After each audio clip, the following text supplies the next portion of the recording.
বউয়ের গালে ছোট্ট করে একটা কামড় দিয়ে দিলাম দৌড়। তবে কামড় দিয়ে কোনো কাজ হলো না। বউটাও আমার পেছন নিল। ও আমাকে ধাওয়া করতে লাগলো। দাঁড়াও, আমি কিন্তু আর দৌড়াতে পারছি না, পড়ে যাবো মানে। সাথে সাথে আমি থেমে এলাম, কারণ বউটা আমার অসুস্থ। যদি পড়ে যায় তাহলে আর একটা ঝামেলা বাড়বে। এখন যাবা কোথায়? আমি এসে রোহানকে ধরে ফেললাম। এখন যাবা কই তুমি? তুমি আমার গালে কামড় দিলা কেন? শোনা, আমি কামড় দিইনি, মশাই দিয়েছে মনে হয়। এই, তুমি মিথ্যা বলবা না। আমি চোখ খুলে তোমাকে দেখেছি, আর যখন ধরে ফেলছি তখন তুমি পালিয়ে গেছো। মা, ধরা পড়ে গেলাম। কেমনে দেখলা তুমি? আমার কপালেও একটা চোখ আছে, ওইটা দিয়ে দেখছি। আমি ওর কপালের চোখ খুঁজতে লাগলাম, কিন্তু পাচ্ছি না। ওই কপালের চোখ কই? কপালের চোখ তো তুমি দেখতে পাবে না, ওইটা আমি গুজে রেখেছি। আমি একটু দেখি, একটু দেখাও না। ওটা পাবে না গো। এখন বলো তো, কামড় দিলা কেন? আমার আর বিকেলে ঘুম আসছিল না, আর তুমিও ঘুমিয়ে পড়ছিলাম, তাই আমার সাথে কথা বলার কোনো মানুষই ছিল না। তাই ভাবলাম তোমার গালে ছোট্ট করে একটা কামড় দিই, কিন্তু ধরা পড়ে গেলাম। এই আমাকে কামড় দেওয়া? এই, আমি একটা কামড় দেব। না, আমি ব্যথা পাবো। তা বললে তো হবে না, কামড় যখন দিয়েছো কামড় তো খেতে হবেই। সরি আমার সোনা বউটা। তাহলে কান ধরে বলো, আমি আর তোমাকে কামড় দেব না। এতেও আবার কানও ধরতে হবে? হ্যাঁ, তাড়াতাড়ি ধরো, আমি দেখব। কি আর করব, কান ধরলাম। পরের বার কামড় দিলে খবর করে দেব। আরও দিব? কি বললা? দাঁড়াও, আমি ওকে আমার কাছে আসি। ওই শোনা, এমন করে কেউ টেনে এখানে নিয়ে আসে? যদি তুমি ব্যথা পেতে। পাবো না। আর কামড় দিবা না তো? আর দিব না। চলো, ওইখান দিয়ে ঘুরে আসি। একটু পরে আজান দিবে, আর আজানের সময় বাইরে থাকা ঠিক হবে না। চলো না বাবু, প্লিজ। আর আজান দেবার তো এখনো অনেক সময় আছে। ওকে, নিয়ে আমাদের বাড়ির দক্ষিণ নিয়ে আসি। দক্ষিণের বাতাস আসছে, বেশ ভালোই লাগে। আমি রোহানকে জড়িয়ে ধরে ওর বুকের মাঝখানে মাথা রাখলাম। দুজনে তাকিয়ে আছে অপলক ভাবে। এই শোনো না, বলো। আমার না অনেক ভয় করতেছে। যদি বাবু হওয়ার সময় আর না ফিরি, তখন তো তোমাকে অনেক মিস করব। আমি কি ওখানে একা একা তোমাকে ছাড়া থাকতে পারবো? তোমাকে একদিন বলছি না এসব কথা বলবা না? বাল, আমি চলে যাচ্ছি। রেগে যাইতেছো কেন? আর বলবো না, সরি। তোমার কিছু হবে না। জান্নাতকে ছাড়াই রোহান অসম্পূর্ণ, তুমি এটা জানো না? আমি তো তোমার সাথে অনেকটা বছর বাঁচতে চাই। তাহলে এসব বলবা না। আমার তাহলে খুব রাগ উঠে যায়। তোমাকে ছাড়া একটু সময়ও থাকতে পারবো না।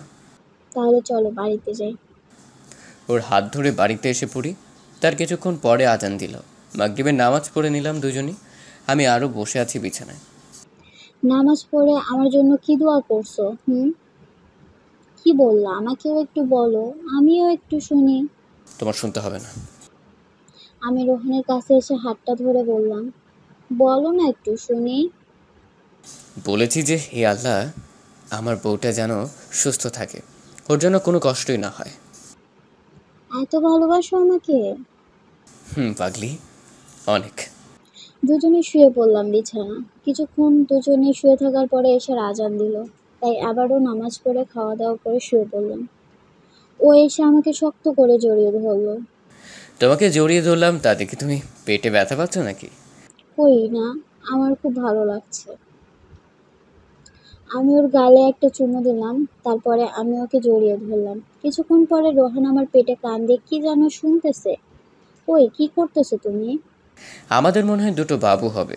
ওই যে দুইটা বাবু ঝগড়া করছে। পাগল একটা, একটা হবে। বউ মনে হয় টুইন হবে। এই চুপ। আমার কষ্ট কি তুমি আরো বাড়িয়ে দিতে চাও? না, আমি চাই না তোমার কোনো কষ্ট হোক। আমার দুটো লাগবে না, একটা হলেই হবে। আর তোমার মতো হলেই হবে। আর একটা পরে বছর আবারও নিব। এই চুপ মার। চেনো তুমি? জি না, এর পরে বছর দেখো আর একটা নিব। এই ঘুমাও তো, ফালতু না বকে। আমি আরও ঘুমিয়ে পড়লাম। সকালবেলা উঠে নাস্তা বানালাম। এখন যে ওর অবস্থা, না পারে উঠতে আর না পারে বসতে। ওকে আমি উঠালাম, আমার হাতে নাস্তা দেখে বলা শুরু করলো, তোমাকে আমি নাস্তা বানাতে বলেছিলাম, আমি আছি না? তুমি পারবে না তাই তো বানালাম। এতদিন কে বানিয়েছে শুনি? তুমি আর এখন আমি বানাই সুস্থ হলে তুমি কাজ করো, বারণ করবো না। ওকে নিয়ে ওয়াশরুমে চলে আসি। তারপরে ওকে নিয়ে রুমে চলে যাই। ওকে খাইয়ে দিতে লাগলাম আর আমিও খেয়ে নিলাম। তারপরে শুয়ে দিলাম। জান্নাত যেন আজকে কিন্তু আম্মু আসবে। কালকে রাতে ঘুমানোর পরে ফোন দিয়েছিল, তখন বলছে তারা নাকি আজকে আসবে। ভালো হয়েছে। আমি এখন আসি, অফিস থেকে একটু ঘুরে আসি। যাবা? না গেলে হয় না? আমি তো একটু পরে আসছি, আর আম্মু আব্বু মনে হয় রওনা দিয়েছে। আচ্ছা তাহলে যাও। আমি ওর কাছ থেকে বিদায় নিয়ে চলে আসি অফিসে। এখানে কিছু কাজ ছিল, এগুলো করলাম, তারপরে বাড়িতে চলে আসি। পরিচয়টা তো দেওয়া হলো না।